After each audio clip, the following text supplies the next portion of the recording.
Hello everyone, আসসালামু আলাইকুম। Recipe by বন্যাস কিচেনে আপনাদের সবাইকে স্বাগতম জানাই। আজকে পাকিস্তানের খুবই বিখ্যাত একটি রেসিপি নিয়ে হাজির হয়েছে আপনাদের মাঝে, আর সেটির নাম হলো পাকিস্তানি গোল্ডেন পোলাও। এই রান্নাটা আমি ইউটিউব দেখেই শিখেছি আর ফার্স্ট টাইম রান্না করছি, আর সেটাই আপনাদের সাথে শেয়ার করছি। কেমন হয়েছে অবশ্যই কমেন্টস করে জানাবেন। আর পুরো রান্নাটা দেখতে হলে অবশ্যই পুরো ভিডিওটা দেখতে হবে, সাথেই থাকুন আর পুরো রান্নাটা দেখতে থাকুন। আমি এখানে মেজারমেন্ট কাপের 2 কাপ পরিমাণ বাসমতি চাল নিয়েছি। চালটাকে আমি প্রায় আধা ঘন্টার মতো ভিজিয়ে রাখবো। আর নিয়ে নিয়েছি 1 কেজি পরিমাণ খাসির মাংস। মাংসটাকে আমি ভালো মতো ধুয়ে পরিষ্কার করে নিয়েছি। যেহেতু আমি প্রেশার কুকারে রান্নাটা করব, সেই জন্য মাংসগুলো প্রেশার কুকারে দিয়ে দিচ্ছি 1 চামচ পরিমাণ ধনিয়াটা আমি আস্ত ব্যবহার করছি।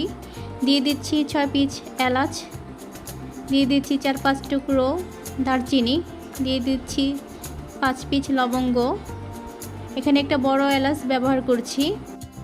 আর নিয়েছি 5 পিসের মতো শুকনো মরিচ। এখানে আমি নিয়েছি আদা বাটা, রসুন বাটা, দিয়ে দিচ্ছি 1 চামচ পরিমাণ আদা বাটা, 1 চামচ পরিমাণ রসুন বাটা। আর এখানে নিয়েছি বিরিয়ানির মশলাটা আমি বাসায় তৈরি করেছি।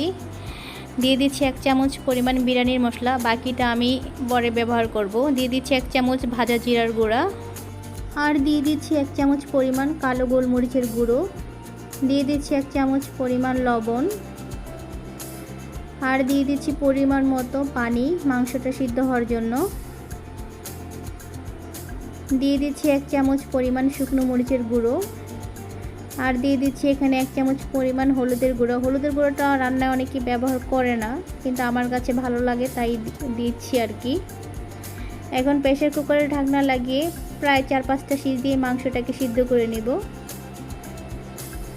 মাংসটা যখন সিদ্ধ হয়ে যাবে তখন একটা ছাঁকনির সাহায্যে মাংসটাকে আমি আলাদা করে নিব। আর পানিটাকে রান্নার কাজে ব্যবহার করার জন্য এক্সট্রাভাবে রেখে দিচ্ছি। এখন চুলায় আরেকটি প্যান বসিয়ে এর মধ্যে দিয়ে দিচ্ছি 1 কাপ পরিমাণ ঘি। যেহেতু আমি পোলাওটা ঘির মধ্যে রান্না করব, সেই জন্য ঘির পরিমাণটা একটু বেশি নিয়েছি। দিয়ে দিচ্ছি 1 কাপ পরিমাণ পেঁয়াজ কুচি যখন হাফ ভাজা হয়ে যাবে তখন এর মধ্যে দিয়ে দিব 1 চামচ পরিমাণ শাহি জিরা দেওয়ার পরে পেঁয়াজটাকে প্রায় বাদামি কালার ভাজা যখন হয়ে আসবে তখন এর মধ্যে দিয়ে দিচ্ছি বুটের ডালটাকে আমি প্রায় 3-4 ঘন্টা পরিমাণ ভিজিয়ে রেখেছিলাম। বুটটা দেওয়ার পর কিছুক্ষণ একটু ভেজে নিব। তারপর এর মধ্যে দিয়ে দিচ্ছি পরিমাণ মতো কিশমিশ।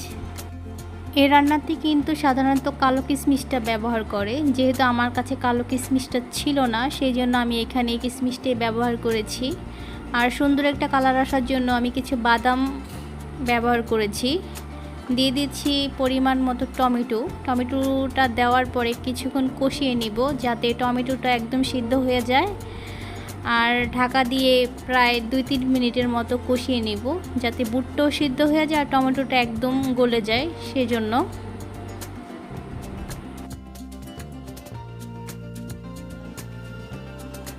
টমেটোগুলো যখন সিদ্ধ হয়ে একদম নরম হয়ে যাবে তখন এর মধ্যে দিয়ে দিব আগে থাকতে সিদ্ধ করা মাংসগুলো দেওয়ার পরে প্রায় 2-3 মিনিটের মতো কষিয়ে নেব।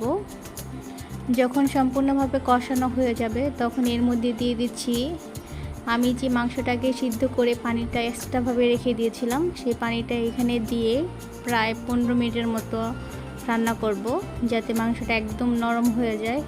সে পর্যন্ত অপেক্ষা করতে হবে। এর মাঝে দিয়ে দিচ্ছি পরিমাণ মতো কাঠবাদাম দেওয়ার পর ঢাকা দিয়ে রান্না করব প্রায় 15 মিনিটের মতো। 15 মিনিট পর যখন সিদ্ধ হয়ে যাবে তখন এর মধ্যে দিয়ে দিব আগে থাকতে ভিজিয়ে রাখা বাসমতি চালটাকে আগে ভিজিয়ে রাখার কারণ বাসমতি চালটা একটু বড় হয় ভিজে। আর দিয়ে দিচ্ছি বাকি অর্ধেক বিরিয়ানির মশলাটা।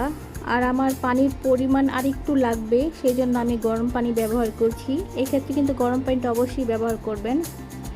আর দিয়ে দিচ্ছি পরিমাণ মতো লবণটা যেহেতু আমি আগে ব্যবহার করেছি সেই জন্য পরিমাণ মতোই দিচ্ছি, পরে আবার চেক করে দিব। পানিটা যখন একদম শুকিয়ে আসবে তখন একটু নেড়ে চেড়ে দিবেন। কারণ এই রান্না করতে কিন্তু পানির পরিমাণটা একদম ভালো মতো দিতে হবে, বেশি হলে কিন্তু গলে যাবে। মাঝখানে কিছু পুদিনা পাতা দিয়ে ঢাকা দিয়ে আমি প্রায় 20 মিনিটের মতো ভাপে দিয়ে রাখবো। 20 মিনিট পর ঢাকনা খুলে দেখব চালটা পারফেক্ট সিদ্ধ হয়েছে কিনা।